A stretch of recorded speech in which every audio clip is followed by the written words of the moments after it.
grandes diferenças que existem na construção de frases em inglês e frases em português.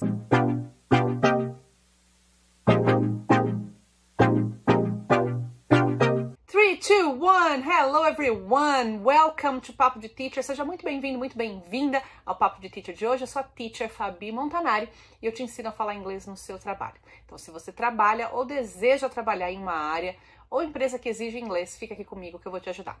Right? Today we're going to talk about big differences between speaking English and speaking Portuguese. Grandes diferenças que existem na construção de frases em inglês e frases em português. Eu vou explicar um pouquinho o motivo disso. Então, stay with me. And before I continue, antes de eu continuar, se você ainda não está inscrito no nosso canal, se inscreve agora, segue a gente nas redes sociais. Todos os dias nos stories também tem dicas, então fica aqui com a gente. E também coloca aqui para mim nos seus comentários qual que é a sua dificuldade nesse sentido de falar inglês, qual é a sua principal dificuldade, como que eu posso te ajudar. E aí, de repente, eu preparo uma aula falando sobre esse tema para poder te ajudar. Right? So, let's go! Existe uma coisa muito importante que é o uso da voz passiva em inglês. Se você nunca reparou nisso, eu vou comentar isso agora aqui. E ela tem esse objetivo, tá? É uma característica da língua e é comum a gente ver isso sendo usado. E quando a pessoa não entende que isso é uma característica da língua, vai fazer uma tradução direta e não vai dar bom, vai ficar meio solto ali aquela questão. Então, a primeira coisa que você precisa entender é que em inglês existe um uso, eu acho que mais intenso, né? Talvez mais constante, mais frequente da voz passiva. Nós temos isso também em português, mas em inglês ele é mais, eu acho que é até mais comum em inglês do trabalho também, né? Quando as pessoas vão falar algumas coisas ali. Até separei alguns exemplos aqui para compartilhar com vocês hoje. Mas antes, né? Antes de eu chegar nesse ponto das frases usadas, né? Business sentences usadas nesse sentido. Para quem não entende ainda o que é voz passiva e voz ativa, a gente tem isso em língua portuguesa também. A voz ativa é quando eu estou executando a ação. E a voz passiva é quando eu recebo a ação.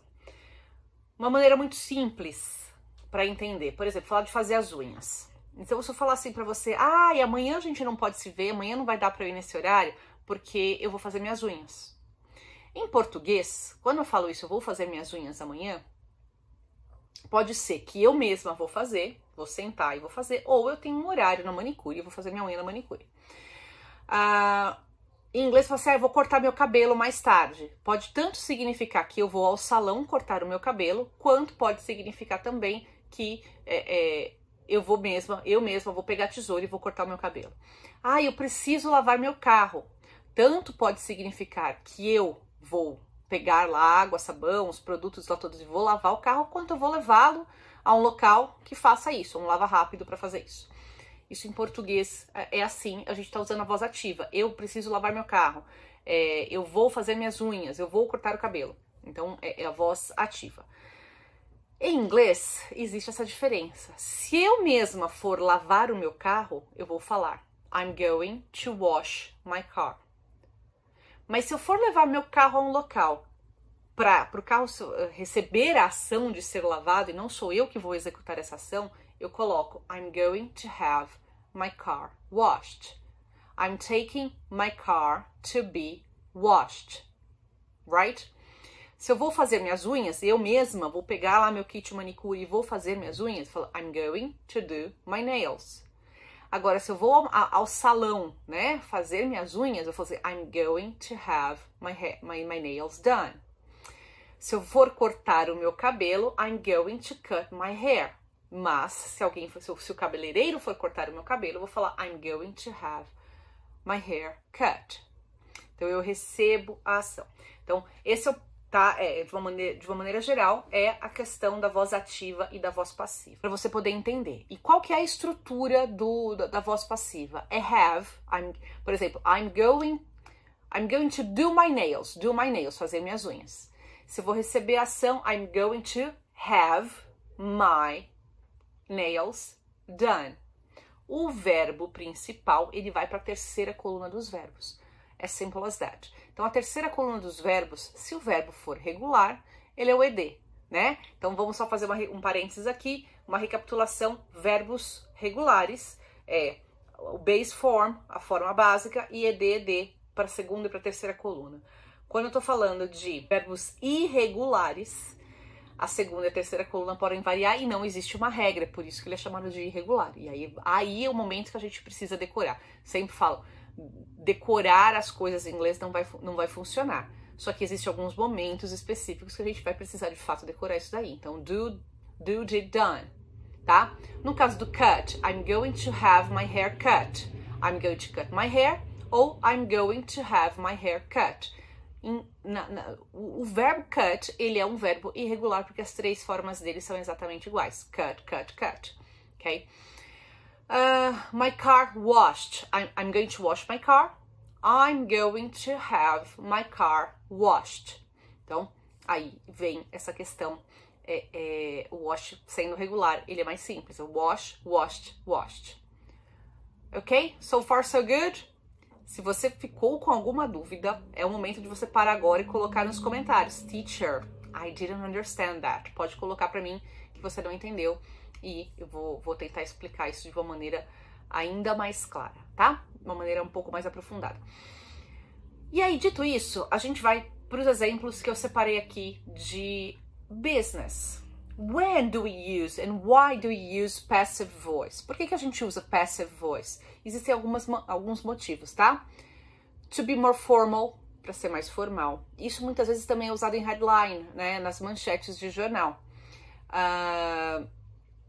Por quê? Quando você quer dar destaque para o evento e não para quem executou o evento, né? A ação ali. Então, usa-se a voz passiva.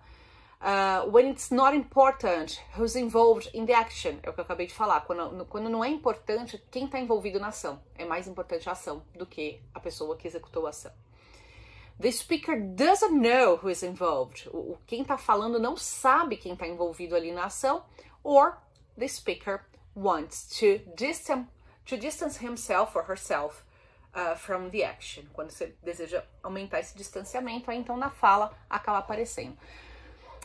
An example here. Pay attention to the sentence. My boss suggested that the costs need to be shared around. My boss suggested that the costs need to be shared around. Então, meu chefe sugeriu que os custos devem ser repartidos, né, compartilhados. Se eu não quiser destacar que foi my boss que disse aquilo, eu vou dizer it has been suggested, foi sugerido, it has been suggested that the costs need to be shared around. Okay? Next. My boss told me that the costs need to be shared around. Então, meu chefe me falou que os custos devem ser repartidos, shared around. I've been told that the costs need to be shared around. Então, I've been told é uma expressão que não faz sentido em português. If you try to translate that straight into Portuguese, it won't make sense. Não vai fazer sentido. I've been told. Ou I was told. Pode ser também. I was told. Aí vem a diferença do present perfect com simple past. Não vou entrar nesse mérito aqui nessa aula. Mas pode ser I've been told or I was told that there will be a new system trial, for example. Someone or my boss told me that there will be a new system trial. Alguém me falou que vai haver uma nova testagem do sistema aí, um novo sistema de teste. I was told that there will be a new system trial. So, essa expressão I was told, ela aparece muito. I was recommended,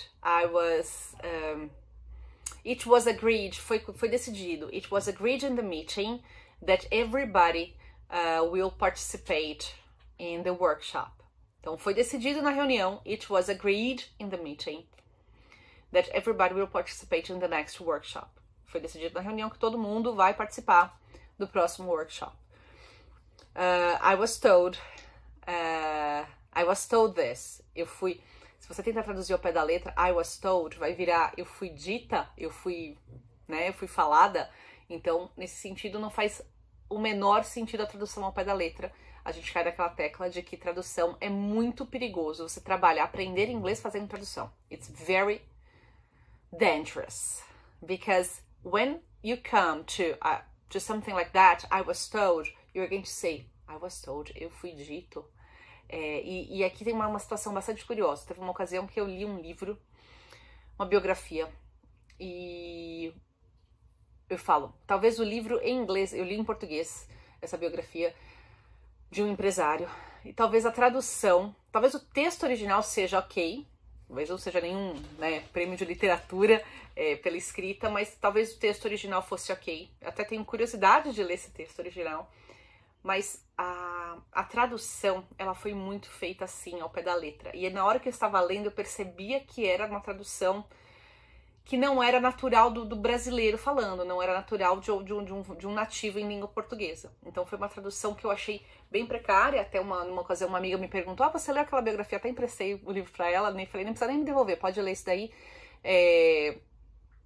E justamente por isso, vinha muito, ele foi dito, vinha algumas traduções, eu falei, gente, não é assim que a gente usa em português. Então, quando a gente fala de falar um outro idioma, a gente precisa entender que existem nuances, existem particularidades desse idioma que talvez não façam sentido na nossa língua, right? Então é isso que você precisa entender. Nessa expressão aqui, por exemplo, someone told me there will be a new system trial. For example, my partner, my colleagues told me that there will be a new system trial. Você pode falar isso, né? Então você sendo um falante ali da língua, você pode falar, mas o que vai dificultar a sua compreensão? O que muitas vezes dificulta a compreensão de quem está estudando inglês? É não entender que faz parte do inglês uma estrutura como essa. I was told. I was told that there will be a new system trial. E se alguém falar isso pra você, I was told, e você vai ficar assim, what? What did you say? E porque você vai tentar buscar correlação em português e dificilmente você vai conseguir achar. E é a hora que aqueles segundinhos ali você trava e às vezes bate o pânico mesmo, de você falar, cara, eu não tô entendendo nada dessa reunião. Então você entender isso daí, entender que isso é muito comum em inglês, vai fazer você prestar atenção nisso com outros ouvidos e com outros olhos, tá? Olhos também, por quê? Eu vou sugerir, I'm going to suggest you homework. Vou dar homework para vocês que estão assistindo esse vídeo aqui agora. E quem fizer, eu quero que me marca lá. Na hora que pegar isso daí, me marca nos stories lá, o @countdownidiomas, que é o nosso, nosso Instagram, para eu ver o que você tá fazendo, right? Vai ganhar estrelinha. What are you going to do? Peguem notícias de jornal, mas de boas fontes, tá? Ou peguem, se você tiver um texto que você está lendo aí da empresa, tudo bem, às vezes é informação confidencial, você não pode compartilhar a informação. Peguem a frase que te chamou a atenção, que estiver no passive voice. Get it. Pega numa matéria, no jornal, vai lá nos sites, né, bons jornais de língua inglesa, na versão original. Vai lá no bbc.co.uk, vai no, sei lá, nos jornais dos Estados Unidos. Quando eu vou ler notícia em inglês, eu leio no BBC, na BBC. Então, busquem lá matérias na página deles e have a look at that. Achem passive voice. Me marquem, eu quero ver. Me mandem aqui também os comentários, right? Basicamente, então, só recapitulando isso daqui para fixar, a estrutura do passive voice é to have, noun, e o verbo na terceira coluna. I'm going to cut my hair. I'm going to have my hair cut. We are going to share the costs. Nós vamos compartilhar os custos. The costs will be shared. Então é o verbo to be no futuro, respeitando o verbo. Are going to be, pode ser também. We are going to share the costs. The costs are going to be shared. The costs are going to be shared. Respeitando o tempo verbal, a gente não vai mudar isso daí com relação ao tempo verbal da frase na voz ativa. O tempo verbal vai ser mantido, só que a gente vai usar a estrutura do verbo to be com a terceira coluna do verbo, ou o verbo to have com a terceira coluna, ok? Faça um resuminho disso para ficar mais claro para vocês. Pegue esses exemplos que apareceram aqui para vocês, né? Façam uns prints aí que vocês precisam, assistam isso de novo e deixem seu comentário se você ainda ficou com alguma dúvida. And I'll see you next class, right? Bye bye everyone.